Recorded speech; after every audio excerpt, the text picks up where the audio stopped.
Okay, so these are known as Cereus cactus. They're also known as orchid cactus.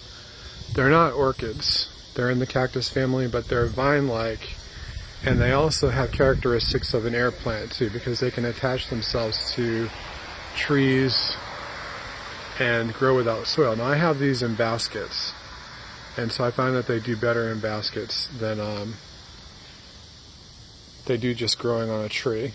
And you see, usually when they start to look like this, it's going to blossom. And they blossom at midnight. And when the first sun comes up, then they will. That's the only time they blossom, is once in their lifetime. Now, usually I get several times a year, maybe one or two of these on each segment.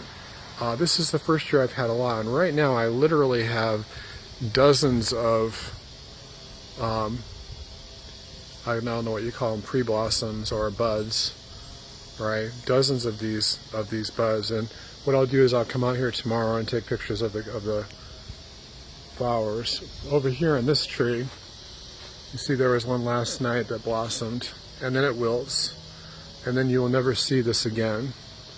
It will just wilt and it will fall on the ground. Here's another one that has multiple buds, and that one will probably blossom maybe in a couple of days. And all up here into the tree, and there's more up there. And then I have over here in baskets a whole bunch more. See, there's probably like 24 just in these two baskets right here.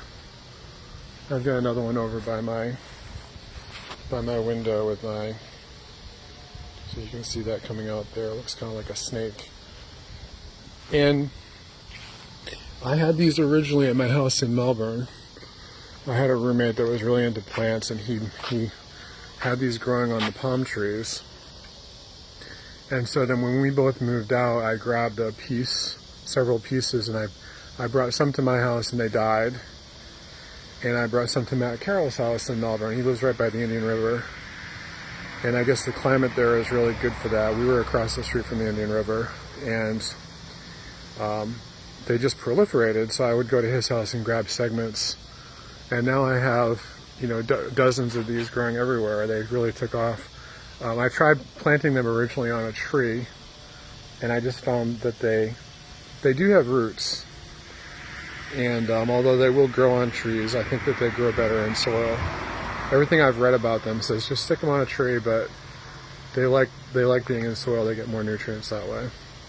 So if you're interested in one of these and you live in a tropical climate, just message me and I'll send you a segment, and then you can cultivate your own. Don't message me if you're from Massachusetts though, because they're not going to grow that well indoors and they're going to die if you put them outdoors in the winter. So